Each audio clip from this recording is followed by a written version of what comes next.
Enjoy the lesson and pay attention. I'll be keeping an eye on you.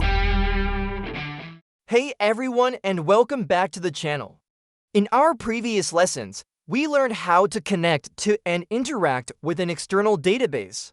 Today, we're stepping up our game. It's time to unlock the true potential of TIBCO BusinessWorks.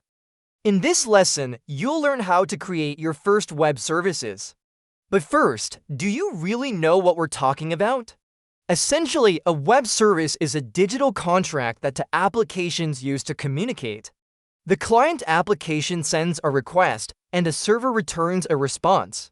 Think of it as a formal agreement that precisely defines how requests and responses must be structured. It's similar to a function signature in a programming language define the inputs and outputs type, but with the addition of protocols, security levels, and other requirements that the applications must follow. Now, there are two main approaches to creating these services, each with its own set of rules. REST APIs. This is a leaner, more modern style that leverages the standard operations of the HTTP protocol. Think of it as using the universal actions of the web: get to retrieve data, post to create it, put or patch to update it, and delete to delete it. SOAP, on the other hand, is a formal protocol that's much more rigid. Data is exchanged between applications using structured documents, all written in XML format. Today, we'll focus on creating an HTTP connection and, specifically, on building REST API services. As I mentioned in previous lessons, we've already seen how to retrieve and write data to a database. For anyone who missed those, I'll put the link in description. For our examples, we'll use the same people table. Our goal is to create a REST service that, using a get method, returns the list of all people, and with a post method, inserts a new one. All of this, of course, will involve interacting with our database. To speed things up and avoid repeating what we've already covered, I've prepared the necessary processes for retrieving and inserting data. I've followed the same hierarchy between integration and operation level processes that we saw in previous lessons. If you missed those, you'll find the link in the description. Regarding the database insertion, I've already configured the processes to return a success message if everything goes well, or an error message if something goes wrong. I've also created the XSD elements within a schema to define the inputs and outputs of these processes. Keep them in mind because we'll need them to define the structure of our services requests and responses, just like when we define the input and output types for a function. Let's start by creating the HTTP connector resource, which will allow our application to act as a server. We'll leave the default parameters. The host will be your PC's hostname and the port will be 8080, but you can configure them as you wish. As you can see, the HTTP connector supports both REST and SOAP services. For now, we'll focus only on REST.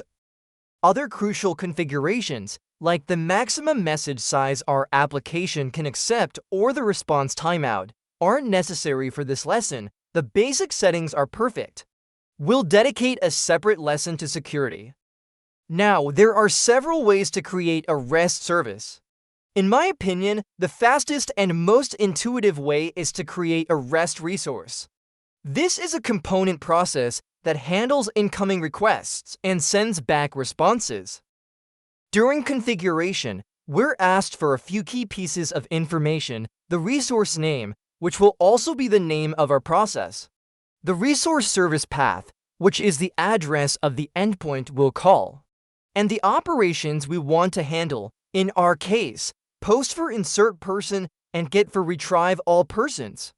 By clicking Next, we can configure the request and response for each operation. We'll connect everything to the XSD schemas I created earlier for the process's inputs and outputs. For the post, we'll use the schema with the person's data for the request and a simple string for the confirmation response. For the GET, on the other hand, we'll only have a response, which will link to the schema that lists multiple people. Hey, before we move on, if you're enjoying the video, don't forget to subscribe and leave a like. And if you have any questions, feel free to ask in the comments. Perfect, the process that exposes our REST service has been created. It already includes the post and get operations. Remember that the endpoint will be the same for both, but the execution flow will change depending on the operation we call. TIBCO also automatically creates the reply palettes, which are used to send the response back to the client. To handle errors, we can use a catch block with a dedicated reply palette. This lets us associate the reply with the correct operation and choose from the service or error responses that the studio generates automatically. For this example, we'll select the server fault response, setting the error code to 500 and using the message from the exception that was raised.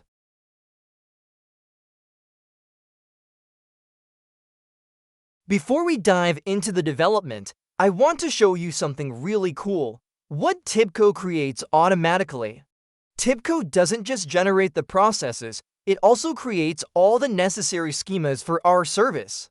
Additionally, in module descriptors, under component, you'll find our REST service. Here you can see and modify the endpoint's resource path, as well as the associated HTTP connector that we created earlier and the studio assigned automatically. As mentioned, this connector defines the service's host, port, and other configurations, and it's typically unique within an application. Returning to the components section, you can view and modify the request, response, and other configurations for the operations you created. The coolest part is that TIBCO also generates a true service contract in the service descriptor folder, a Swagger file. If you copy its content and paste it into an editor like Swagger Editor, you can visually and clearly see all the services and operations we've exposed, along with all the request and response details. It's a powerful tool for understanding how to interact with our service. But now, let's go back to the implementation of our REST process. For the post operation, we're expecting the person's data as input. So we call the process that handles the insertion, passing the request as the input. The output of this process, which tells us if the operation was successful, is what we map to the reply palette. For the get operation, we simply call a process to retrieve all people. This process takes no input and returns a list, which we then map directly to the reply. Alright, let's run a quick test by launching the debugger. The studio is giving us an error. It can't create the HTTP connector because it says the address is already in use. This probably means that port 8080 is already being used by another process on my computer. To fix this, let's try changing the port to 8081 on the HTTP connector. Let's try again by launching debug. And yes, it started. That was exactly the problem. Now we'll use the endpoints command in the console to see all the exposed endpoints and their operations. As you can see, we have the hostname of my machine, port 8081, and the person resource path. Let's go ahead and copy the complete endpoint. And now, as promised, it's time to fire up Postman. You can free download and easily install it. We'll add a new request and paste the endpoint. Make sure the method is set to get, then send. There it is, the full list of people from our database. Now, let's switch the method to post. I'll paste in the data for a person retrieved from get as post request. Oh, and we have an error. That's because of the unique constraint on fiscal code. It can't be associated with two different people. So, let's enter a complete new person. Perfect, the person has been successfully added. In our application's debug panel, you can view all the details of the processes that have been called. As an exercise, I'm assigning you the task of adding a put operation. This operation will modify some fields for a specific person given their ID. Here's a quick tip. Make the ID a required field and all other fields optional. This way, you'll be able to modify only a portion of the data. Give it a try, and if you need any help, just leave a comment. That's all for today. If you enjoyed the lesson, please subscribe to the channel and leave a like. See you next time!